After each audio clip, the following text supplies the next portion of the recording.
얘가 되게 비슷하게 간다. 실질금리와 금가격은 거의 똑같이 움직인다라는 걸 알 수 있고 거의 붙어서 다닌다라는 걸 알 수가 있죠. 오늘의 이야기, 금 역사적 전환점에 왔습니다 라는 이야기인데요. 제가 이전부터도 자주 소개해드렸던 분인데 게인스빌 코인스의 금 분석가 얀 뉴베노이스의 칼럼이고요. 이분 같은 경우, 얀 뉴베노이스 같은 경우에는 제가 진짜 그 약간 거시적으로 금을 분석하는 사람 중에서 솔직히 인정하는 사람이 많이 없거든요. 근데 그 중에서 진짜 인정하는 분 중에 하나, 저랑은 오히려 보는 관점도 다르고 방식도 다르고 다 다르지만 완전 저는 좀 리스펙하는 느낌, 그런 분이셔서 이전에도 영상도 많이 만들어 드렸었는데요. 이분이 이제 썼던 칼럼 중에 하나를 또 가지고 왔습니다. 가장 최근에 쓰셨던 칼럼이에요. 금은 전환기에 있습니다. 지난 9개월 동안 전쟁과 인플레이션이라는 두 가지 주요 발전 모두 향후 몇 년 동안 지속될 가능성이 높으며 금의 순풍이 될 것입니다. 더욱이 현재의 통화 환경은 정부와 중앙은행이 파산 위험에 처해 금 시장을 자극하고 있습니다. 따라서 중장기적으로 나는 금에 대해 낙관적입니다. 단기적으로 금은 금리 상승과 파산 사태를 촉발하는 자산시장 붕괴 가능성으로 인해 여전히 하방 위험이 있습니다. 그러니까 단기적으로는 경제 위기에 대한 그런 리스크들 때문에 좀 하락할 수 있는 그런 리스크는 분명히 있지만 장기적으로 봤을 때는 금은 매우 낙관적이다. 요 이야기를 이제 서두에서 했고요. 그래서 이거에 대한 좀 왜 그렇게 생각하는지에 대해서 이제 자세하게 이야기를 해주는데 한번 들어보도록 하겠습니다. 금 가격이 모든 것을 말해준다. 2006년부터 2022년 초까지 시장은 10년 만기 미국 국채의 예상 실질금리와 달러 강세로 볼 수 있는 10년 만기 팁스 수익률을 기준으로 미국 달러 금 가격을 책정했습니다. 요 말이 사실 되게 어려운 말인데 여기까지만 읽고 제가 추가 설명해 드릴게요. 2022년 1월 기사에서 저는 팁스 채권의 메커니즘과 팁스 수익률과 금의 역상관관계를 설명했습니다.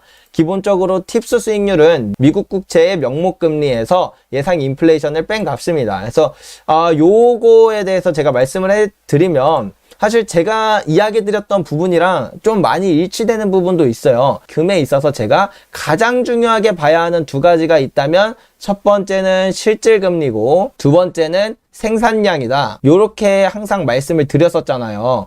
근데 요 실질금리를 저 같은 경우에는 1년 국채 금리 마이너스 CPI로 계산을 한 값을 봤는데 이분은 요 방식이 좀 다른 거예요. 왜냐하면 이 CPI는 11월에 발표된 CPI는 10월 달께 나오는 거니까 이게 한 달씩 계속 밀리기도 하고 그래서 이제 가장 지금 그리고 시장 참여자들의 생각까지 잘 녹아낸 기대 인플레이션을 봐야 된다. 그러니까 시장 참여자들이 예측하는 인플레이션을 봐야지 그렇게 발표되는 그런 물가지표를 보고 하면 사실 이 CPI 계산 방식도 좀 이상한 것도 많기도 하고 어쨌든 요런 걸 보기보다 진짜 투자자들, 진짜 시장 참여자들이 보는 기대 인플레이션 요걸로 봐야 된다. 그리고 1년 말고 10년짜리로 봐야 된다. 요 얘기거든요. 요거를 보는 방식이 팁스라고 해서 물가 연동 채권이라는 건데 이 물가 연동 채권이 뭐냐면 물가 상승으로부터 보호받는 채권이다. 이렇게 생각을 하시면 돼요. 그래서 요거의 작동 원리가 어떻게 되냐면 예를 들어서 이것도 어쨌든 채권이잖아요. 채권. 이거 채권이야. 우리한테 돈을 빌려주면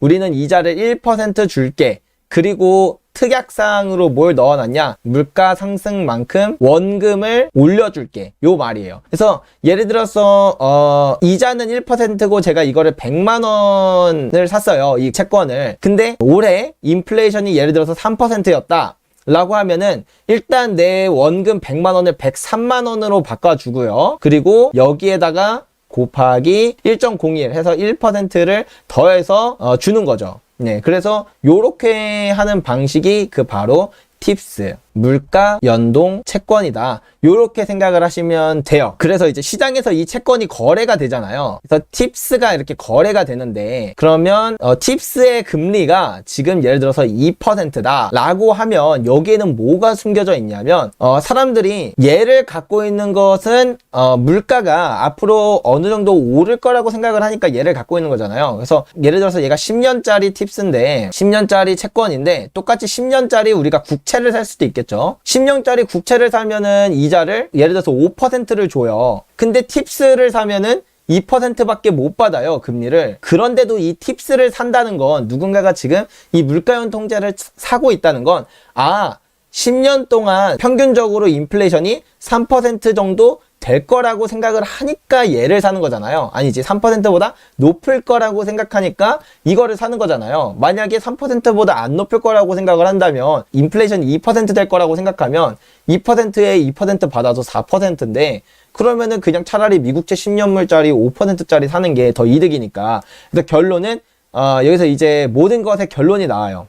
자, 그러면 10년 국채금리에서 팁스를 빼면 뭐가 나온다? 기대 인플레이션이 나온다. 시장 참여자들이 기대하는 인플레이션이 나온다. 네, 요렇게 된다는 것을 우리가 이해할 수가 있습니다. 잘 이해되시고 계신 거죠? 그래서 그 내용이 요거고요. 팁스 금리가 이제 국채 금리 마이너스 기대 인플레이션이다. 그래서 이제 이게 팁스의 금리가 요렇게 결정이 된다는 거고요. 그래서 팁스 수익률은 이제 그러면 이제 실질 금리가 나오는 거죠. 기대 인플레이션을 국채에서 뺐기 때문에 그러면 이제 실질 금리가 나오게 되는데, 그러면 얘는 여기서 나오는 실질 금리는 뭐냐? 예상치라고 봐야 될까? 실질금리 예상치가 되겠죠. 왜냐면 인플레이션이 그냥 우리가 인플레이션을 뺀 게 아니라 기대 인플레이션을 뺐기 때문에 이것도 실질금리가 현재의 실질금리가 아니라 앞으로 실질금리가 어떻게 될 건지에 대한 투자자들의 예상치를 나타내는 거다. 그러면 이 실질금리에 대한 예상치가 낮으면 낮을수록, 그러니까 우리가 국채를 사거나 뭐 화폐를 보유하거나 예적금을 하는 게 불리하면 불리할수록 금에는 이득이 되겠죠. 그래서 얘는 이 실질금리랑 금 가격은 좀 반대로 가는 성향이 있어요. 근데 이거를 이제 좀 보기 편하게 하려고 여기 차트에서는 이 실질금리를 뒤집은 거예요. 그러면 얘가 여기 위로 올라갈수록 실질금리가 사실 낮아지는 거고, 이제 금 가격은 위로 올라갈수록 높아지는 거. 그래서 보시면 얘가 되게 비슷하게 간다. 실질금리와 금 가격은 거의 똑같이 움직인다라는 걸 알 수 있고 거의 붙어서 다닌다라는 걸 알 수가 있죠. 네, 요 부분 이해하고 이제 나머지 들으면 이해가 되실 거예요. 우리는 최근까지 그 상관관계가 밀접했다는 것을 알 수 있습니다. 2014년부터 2017년까지 금 가격은 달러 강세로 인해 팁스 수익률 아래에서 거래되었습니다. 네, 요 부분을 보면 실질금리에 대한 예상치와 금 가격이 똑같이 움직이는데 2014년부터 17년까지는 예상치보다 금 가격이 더 밑에서 거래가 됐었다는 거죠. 그 내용. 놀랍게도 우크라이나 전쟁에서 금이 팁스 수익률 위에서 확고하게 거래되고 있을 뿐만 아니라 달러가 상승하는 동안에도 잘 버티고 있습니다. 그래서 요렇게 얘가 금 가격이 오히려 이 기대 인플레이션 자체가 너무 낮으니까 밑에서 기어다니고 있었는데, 이 기대 인플레이션이 높아지면서, 그러니까 기대 실질금리가 이제 마이너스를 뚫고 내려가면서 금 가격이 오히려 얘 위에서 놀게 됐다. 실질금리에 대한 예상치는 반대로 올라갔는데 금 가격은 안 떨어지고 버티고 있다. 원래 같았으면은 따라 같이 내려갔어야 되는데 얘는 내려오다 금은 오히려 버티고 있고 얘만 이렇게 쭉 내려갔네. 왜 그런 걸까? 네, 이제 그 얘기를 이제 쭉 하는데요. 지난 15년간 금 가격이 책정되는 방식을 기준으로 생각해 볼 때, 요 방식, 요거 이제 금 가격이 책정되는 방식. 금값은 현재 온스당 800달러에 거래되어야 하지만 그렇지 않습니다. 보면 얘가 이 실질금리 예상치는 지금 금 가격이 800달러쯤까지 이제 내려왔어야 한다고 보여주는데, 금은 지금 거의 1600달러, 1700달러 요 부근에 있죠. 글을 쓰는 시점에서는 금 가격은 약 1700달러입니다. 도대체 어떻게 된 것일까요? 그래서 금 가격을 책정하는 방식으로 생각했을 때 지금 금 가격은 여기까지 지금 막 이렇게 큰 하락이 한번 왔었어야 되는데 오히려 위에서 잘 버티고 있다. 이제 그러면 이게 어떻게 된 일이고, 이 얀 유베누이스가 말한 것처럼 그 금 가격이 책정되는 방식이 이제는 바뀌었다 라고 얘기하는데, 그게 왜 그런지에 대해서 이어서 이야기를 합니다. 금 가격의 책정 방식을 바꾼 첫 번째 발전은 러시아의 우크라이나 침공으로 서방과 러시아 간 대리전이 시작된 것입니다. 칩 기술과 대만을 둘러싼 미중 관계도 악화되고 있어 동서분열이 가속화될 것으로 예상되고 있습니다. 그 결과 동양은 탈달러화를 서두르고 있으며 동양과 서양 간의 무역은 감소하고 있습니다. 전자는 투자자들이 대안적인 가치 저장소를 찾고 있기 때문에 금을 밀어줍니다. 여기서 전자는 동양의 탈달러화 현상이 서둘러지고 있는 거, 그렇기 때문에 달러에 대한 대안으로 이제 금으로 가고 있다. 왜냐하면 달러 이외에는 막 뭔가 이 통화가 믿을만해 라는 건 없으니까 그냥 최고인 금을 사자. 그냥 최고인 금을 사자. 이런 생각을 갖고 있기 때문에 이거는 이제 금을 밀어주게 된다. 후자, 탈세계화는 생산을 리쇼어링하고 새로운 공급망을 만들 것입니다. 그러니까 이전에는 글로벌화된 그런 공급망이었다면 지금은 뭔가 얘네 동맹국의 공급망, 이제 요런 것들이 생겨난다는 거죠. 그래서 요런 것들을 보통 이제 보호무역주의라고 이야기를 많이 하고요.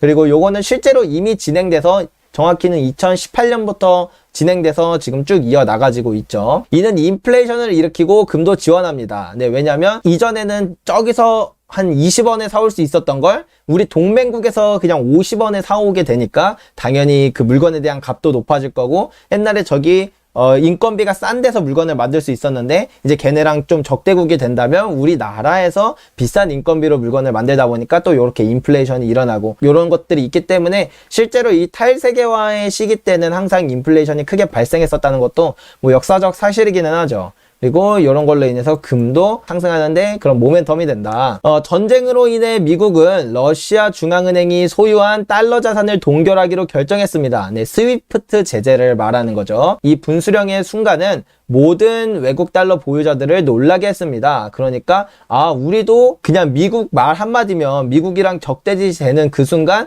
미국의 말 한마디면 그동안 보유하고 있었던 모든 내 자산이, 외환보유고에 있었던 그 모든 달러와 달러 국채와 이런 모든 달러 자산이 순식간에 증발해버릴 수도 있겠구나 라고 당연히 생각을 할 수밖에 없게 만들었다는 거죠. 많은 달러를 보유하고 있는 동부 국가들은 그들의 자산이 눈 깜짝할 사이에 가치가 없게 될 수 있다는 경고를 받았습니다. 국부펀드와 다른 투자자들은 달러에 대한 대안이 많지 않기 때문에 금을 사고 있습니다. 금은 어떤 국가나 중앙은행에서도 발행되지 않으므로 정치적 또는 신용 위험이 없으며 공급이 제한되어 있고 추적할 수 없으며 가치 저장 수단으로 5,000년의 기록을 가지고 있습니다. 뭐 여기에서는 뭐 하나도 빠짐없이 뭐 부정할 수 없는 사실이기는 하죠. 최근 WGC 월드 골드 카운실 세계 금 협회를 의미합니다. 최근 세계 금 협회는 중앙은행이 2022년 3분기에 약 400톤의 금을 매입했다고 보고했는데 이는 2021년 3분기에 비해 4배 많은 것이며 브레튼 우즈 이후 최고 기록입니다. 하지만 그 수치는 중앙은행이 IMF에 보고한 내용이 아니라 대부분 현장 조사에 기반한 것이기 때문에 조심스럽게 받아들여야 합니다. 내가 업계에서 이야기하는 대부분의 사람들은 중국은행과 몇몇 다른 사람들이 은밀하게 금을 산다는데 동의합니다. 이것이 WGC의 추정치에 반영되어 있다고 가정할 수 있습니다. 인플레이션과 금, 미국의 소비자 물가가 전년 대비 8% 상승한 반면 금 가격은 하락했기 때문에 일부 투자자들은 올해 금의 성과에 실망했습니다. 그렇죠. 이거 초반에 그 인플레이션 엄청 치솟을 때 금 가격이 생각보다 막 이렇게 주춤하니까 저한테도 여쭤보시는 분들이 되게 많았었잖아요. 그래서 그 이야기를 이제 하는데요. 그들이 보지 못하는 것은 예상되는 실질 수익률을 기준으로 최근 몇 년 동안 금 가격이 어떻게 책정되었고 그것이 어떻게 변하고 있는지입니다. 그러니까 이전에 이 금 가격이 어떻게 책정돼서 왜 1,700달러냐, 뭐 1,600달러냐, 이게 어떻게 책정됐었던 건지, 그리고 이 책정 방식이 어떻게 변하고 있는지 우리들이 보지 못해서 이런 질문을 했었던 거다 하면서 요 이야기를 하는데요. 이제 인플레이션은 고질적이고 세계는 탈세계화되고 있으며 금은 과도기에 있는 것 같습니다. 자, 인플레이션은 고질적이다. 그리고 탈세계화가 진행되고 있다. 마지막 금은 이제 과도기, 그러니까 전환점에 있는 것 같다. 이 이야기를 이제 밑에서 쭉 이어서 합니다. 일부 기업은 이전 모델을 기반으로 금을 판매합니다. 다른 사람들은 새 모델을 기반으로 금을 구매하고 있습니다. 요거가 이제 그 도이치뱅크에서 나왔던 그 보고서를 인용한 거기는 한데요. 일단 먼저 여기까지만 읽고 제가 나머지 말씀드리겠습니다. 이 전체 내역을 살펴보면 인플레이션이 8% 이상으로 급등하면 인플레이션 중앙값이 6% 아래로 떨어지기까지 약 2년이 걸리며 처음 8% 충격 이후 5년까지 그 수준에 안착한다는 증거가 있습니다. 요 말이 무슨 말이냐면요. 이게 이제 도이체뱅크에서 나왔던 그 애널리스트의 보고서인데요. 이게 무슨 보고서냐? 이게 1920년부터 현재까지 인플레이션이 8%를 넘었던 모든 사례를 다 조사해서 통계적으로 분석을 한 거거든요. 그래서 총 318개의 그 사례가 있었다고 해요. 그래서 이렇게 분석했을 때 어떤 결과값이 나왔는지에 대해서 우리가 보면, 자, 이게 인플레이션이 한번 이렇게 치솟아서 여기가 8% 되는 지점이거든요. 딱 이 지점을 딱 넘어서게 되면 그 전까지는 뭐 한 4%대, 그러니까 에버러지 4%대를 유지하기도 하고, 이제 특히 선진국 같은 경우에는 그것보다 조금 더 낮죠. 선진국 같은 경우에는 한 2%대를 안정적으로 유지하는데, 한 번 딱 8%를 넘고 나면 그 다음에는 고질적으로 이제 5%대로 쭉 이어진다는 내용이에요. 그러니까 318번의 모든 연구 결과를 다 조사를 했을 때 이런 일관적인 결과치가 있었다. 그래서 이렇게 넘고 나면 그 다음에 한 5%대로 이제 가거든요. 향후 5년 동안 8%에서 쭉 내려와서 5%대로 안착을 하게 되는데, 여기서 여기 8%를 넘고 나서 6%가 되는 이 지점, 그러니까 일반적으로 8%를 한번 찍으면 다시 6%까지 내려오는 데만 해도 2년이 걸린다. 그리고 5%로 이렇게 안착하기까지는 5년이 걸린다. 그러니까 이미 이제 2022년에 8%를 넘겼잖아요. 8%를 돌파했으면 최소 2024년이 되어야 6%대로 떨어지는 거고, 그리고 2027년은 돼야 5%대를 안정적으로 안착하게 된다. 그러니까 이제 인플레이션이 고착화된다는 사실, 고인플레이션이 고착화된다는 반증이라는 거죠. 물론 이게 이제 에버러지이기 때문에, 평균값이기 때문에 뭐 지금처럼 이게 인플레이션이 뭐 지금 벌써 6%대에 진입을 하긴 했는데 딱 6% 밑으로 이렇게 쭉 떨어진다, 뭐 아니면 이렇게 6%에서 버틴다, 이런 게 아니라 이 평균값이 이렇게, 인플레이션도 이렇게 발생하게 될 텐데 이 평균값이 이거를 유지하면서 이 고인플레이션이 유지가 된다라는 게 이제 이 도이체뱅크의 그 보고서인데, 그걸 이제 인용해서 말을 하는 거죠. 그래서 이제 밑에 또 그래프를 하나 더 가져오는데, 이것도 그 보고서 중에 하나이긴 한데, 뭐 어쨌든 전 세계가 명목 화폐에만 의존하고 있기 때문에 선진국을 확대해 보면 인플레이션이 더 견고하다는 사실을 알게 됩니다. 그러니까 이 얘기는 뭐냐면요. 이 밑에 거를 먼저 보여드리는 게 낫겠다. 우리가 지금은 그 불안화폐라고 그래서 금이랑 연동되지 않잖아요. 옛날에 근본이제였던 시기는 이미 지나갔잖아요. 그렇다 보니까 이게 금이랑 그 연동이 되면 어쩔 수 없이 인플레이션이 잘 발생을 안 해요. 오히려 마일드한 디플레이션이 더 잘 발생하는 경향이 있거든요. 근본이제 시기에서는 지난 700년만 봐도 뭐 화폐에 대한 가치는 변함이 없다. 근데 이제 1970년이 지난 한 여기쯤 되나요? 여기 이후부터 보면 아니 화폐가 그냥 완전 지금 종이 쪼가리가 이렇게 쫙 돼가고 있잖아요. 그러니까 1970년을 이전과 이후로 보겠습니다. 1970년을 이전으로 보면 여기는 근본이제, 그리고 여기는 불안화폐. 그러면 여기는 뭐가 고질적이냐면 여기는 마일드한 디플레이션, 그리고 여기는 뭐가 고질적이냐면 사실 인플레이션이 고질적이죠. 근데 그렇기 때문에 인플레이션이 오히려 발생하지 않으면 여기는 불안한 거예요. 이 시대에는. 그래서 항상 중앙은행들의 목표가 뭐냐? 물가 정지가 아니고 물가 안정이다. 대략 한 2%대의 인플레이션이 안정적으로 계속 올라가 줘야지만 이 시스템이 계속 굴러간다는 거죠. 그래서 여기는 사실 인플레이션이 고질적이다. 그러면 이러한 관점으로 우리가 살펴보면, 왜냐면 여기는 이전에는 1920년부터 분석을 한 거다 보니까 사실 1970년 이전까지는 오히려 마일드한 디플레이션이 좀 고질적인 시기에 이거 데이터를 껴놓다 보니까 조금 더 분명하지 않다. 지금 시기에 딱 맞는 1970년부터 분석된 이 데이터를 가지고 우리가 살펴보면 조금 더 적나라하게 드러난다 라는 거를 알 수 있는 부분인데요. 얘 같은 경우에는 8%를 찍고 나서, 이 모든 기간으로 봤을 때는 8%를 찍고 나서 6%까지 내려오는데 이제 2년 5%대로 유지가 되는 게 이제 5년 동안 지속이 되는 모습이었는데, 얘 같은 경우에는 쭉 올라가서 거의 잘 안 내려오죠. 거의 마지막까지 5년이 끝날 때까지 다 가도 6%다. 얘는 거의 완전 더 고질적이라는 걸 알 수가 있다.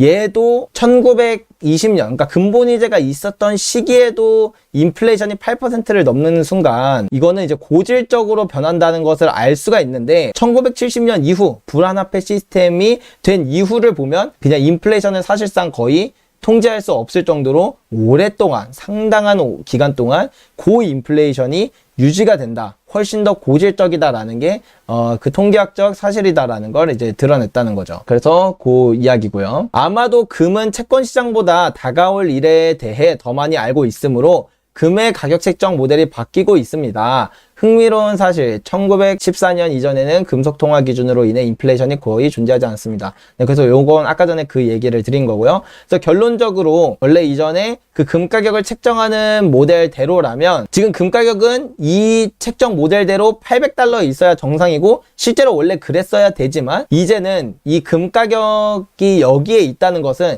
책정 모델이 바뀌었다. 그러니까 이 인플레이션이 고질적이다라는 건 이 전까지는 고질적이라고 사람들이 생각을 안 했잖아요. 왜냐면 인플레이션이 8%를 넘은 적이 없었기 때문에. 하지만 이 8%를 넘은 순간 진짜 이것들을 아는 투자자들은 뭐 아니면 이게 투자자가 될지 어떤 특정 세력이 될지 모르겠지만 그 사람들은 이걸 알기 때문에 앞으로는 금 가격이 장기적으로 올라갈 거기 때문에 계속해서 금을 사 모으고 있어서 금 가격이 떨어지지 않고 여기서 계속 버티고 있는 것이다 라고 이제 얀 누베노이스는 생각을 한다는 것 같습니다. 그래서 뭐 여기까지는 잘 이해가 되셨나요? 혹시 이해 안 되시는 부분 있으시면 제가 또 추가적으로 설명드려 보겠습니다. 둘째, 대유행 이후 여러 정부가 인세계를 통제했습니다. 시장 전략가이자 역사가인 러셀 네이피어와의 인터뷰에서 그는 많은 중앙은행이 긴축을 하는 동안 정부는 대출 보증을 통해 완화하고 있다고 설명합니다.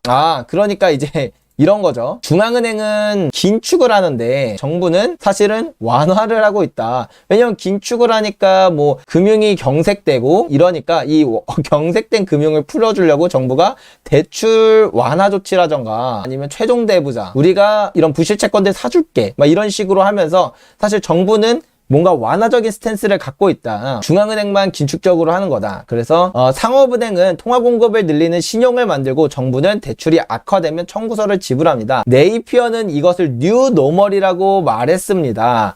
정부가 인플레이션을 통해 부채 부담을 낮추기 원하기 때문에 인플레이션은 향후 몇 년 동안 5%에 머무를 것입니다. 그러니까 요 말은 제가 이전에 디레버러징이라는 영상에서도 이미 말씀드렸던 내용이지만 정부의 입장에서는 부채가 지금 너무 많잖아요. 이렇게 부채가 많잖아요. 이 부채를 줄여야 되는데 이걸 줄일 수 있는 방법이 총 3가지가 있다고 말씀드렸죠. 그래서 화폐 개혁, 그리고 긴축, 마지막으로는 인플레이션을 용인한다. 네, 요렇게 있는데 요거는 거의 불가능하고 사실 요거는 거의 독재 국가가 아닌 이상 쉽지 않은 일이고 긴축은 정말 오랫동안 유지하기가 너무 힘들고 왜냐면 막 다 실업자로 변해버리니까 그렇게 되기가 너무나도 힘들고 마지막으로 인플레이션을 용인을 하는 게 차라리 나으니까 그래서 요거를 선택을 하는 경우가 거의 대다수였다라는 걸 알 수가 있죠. 인플레이션을 용인하면 어떻게 되냐. 100억짜리의 내가 부채가 있는데 이전에는 우리가 100억을 벌려면 짜장면을 1억 그릇을 팔아야 됐다. 근데 짜장면 가격이 10,000원이니까 근데 얘가 예를 들어서 50,000원이 되면 짜장면 가격이 50,000원이 되면 2,000만 그릇만 팔면 100억을 벌 수가 있잖아요. 그러니까 이 100억에 대한 가치가 낮아지는 거죠. 이 부채에 대한 가치가 낮아지는 거니까 인플레이션을 일으키면 일으킬수록 명목 GDP가 올라가면서 이 부채가 실질적으로 타들어가는 효과가 드러난다. 부채 비율이 낮아지는 효과가 일어나서 그렇게 부채를 줄인다. 라는 건데 그 내용이 바로 이 말입니다. 정부가 인플레이션을 통해 부채 부담을 낮추기를 원하기 때문에 인플레이션은 향후 몇 년 동안 5%에 머무를 것입니다. 그러니까 결국 정부가 원하는 건 부채를 줄이는 것이기 때문에 그래서 정부는 오히려 인플레이션을 용인하고 일으켜야만 한다. 그리고 일으킬 것이다. 라는 것이죠. 완화할 이유를 찾는 것은 불평등 감소, 기후변화에 대처하기 위한 일반 투자, 에너지 전환 등 표를 얻으려는 끝없는 야망을 가진 정치인에게 자연스러운 일입니다. 뭐 사실 인플레이션을 그냥 용인하게 되면 사람들이 우리 막 굶어 죽는다, 너 뭐 대통령 뭐 하냐 이렇게 욕할 수 있는데 충분한 명분이 사실 이미 깔리고 깔렸다는 거죠.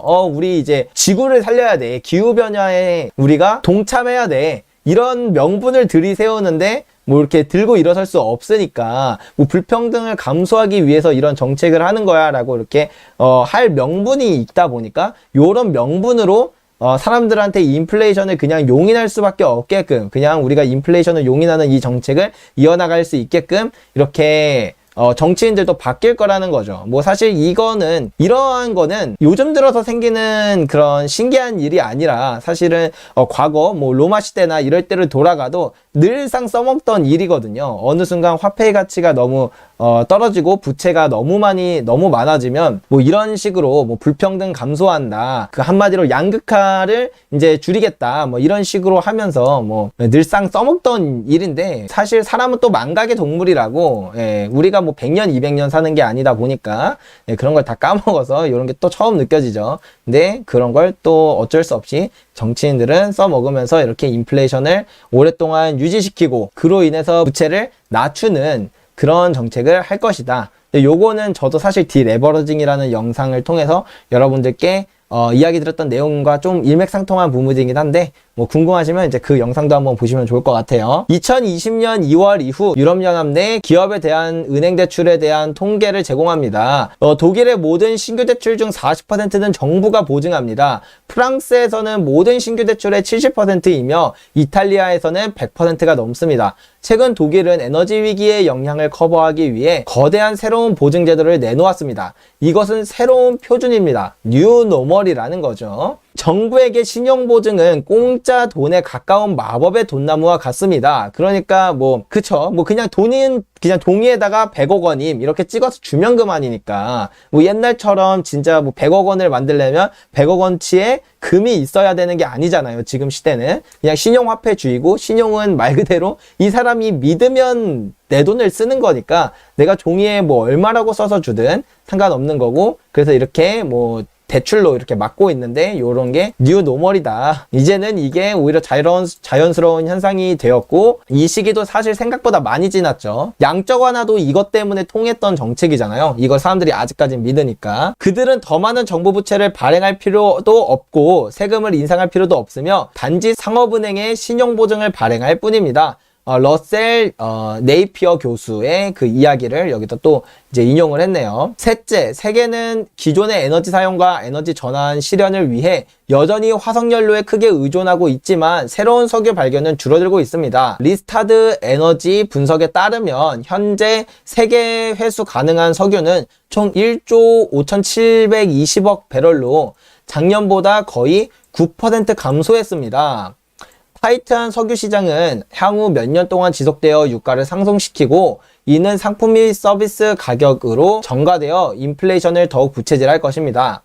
그리고 넷째, 중국이 코로나19 제로 정책을 고수하면서 생산을 제한하고 기본 금속에서 석유에 이르기까지 모든 것에 대한 수요를 제한하고 있기 때문에 원자재 가격이 현재 억제되고 있습니다. 중국이 진로를 뒤집어 개방하면 원자재 가격이 상승하고 인플레이션도 상승합니다. 그러니까 사실 세계에서 뭐 원유나 이런 걸 막 거의 다 쓸어 담아서 막 수요가 엄청 폭발하는 데가 중국인데 중국이 막 제로 코로나 한다고 봉쇄해가지고 지금 이런 거 수요 자체가 거의 없잖아요. 근데 언제까지나 이러고 살지는 않기 때문에 다시 이게 개방되는 순간 그 어마어마한 수요가 몰리는 순간 이제 공급은 제한되는데 또 중국의 수요까지 들어오면서 이게 원자재 가격을 더 크게 상승시킬 가능성이 있으며 이것들이 또 인플레이션을 더욱더 가속화시키는데 미칠 수 있는 그런 영향까지도 요인도 남아있다. 요 내용을 하네요. 파산위험과 금, 40년간 적당한 인플레이션이 지속된 후 월스트리트는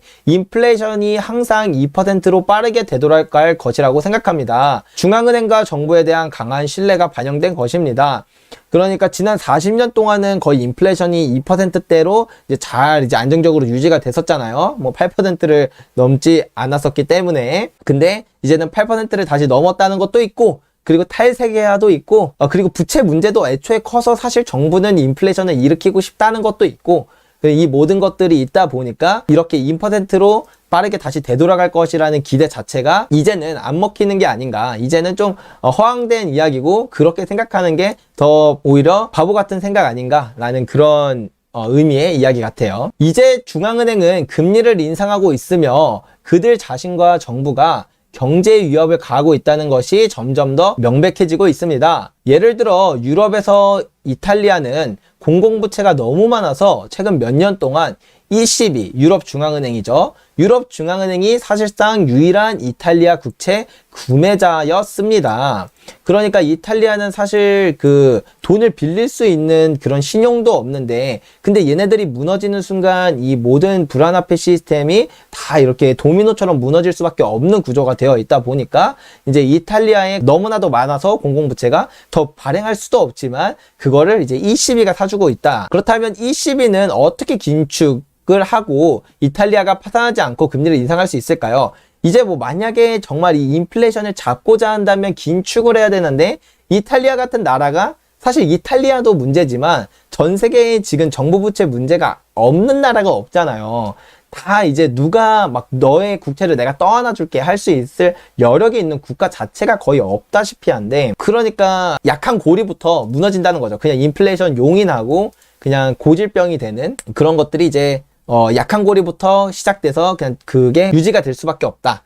그 이야기를 하는 것 같아요. 지난 몇 년간 양적 완화를 실시하고 금리를 인상한 중앙은행들은 부채에 대한 이자 비용 증가로 손실을 보고 있습니다. 양적 완화라는 게 사실 국채를 시장에서 많이 매입을 해주는 거잖아요. 제로 금리일 때 양적 완화로 이제 국채 금리를 대량으로 이제 중앙은행들이 막 사놨는데, 지금은 뭐 인플레이션도 엄청 많이 발생하고 있고 금리도 올라가면서 사실상 중앙은행들은 되게 많이 손해를 보고 있는데, 뭐 그 이야기를 한 거죠. 이전 기사에서 나는 네덜란드 중앙은행이 자본에 심각한 영향을 미칠 손실을 만들고 있다고 말했습니다. 그러나 다른 유럽 중앙은행, 영란은행, 연방준비은행도 같은 문제를 안고 있습니다. 중앙은행이 자산을 소진할 경우에는 세 가지 시나리오가 있습니다.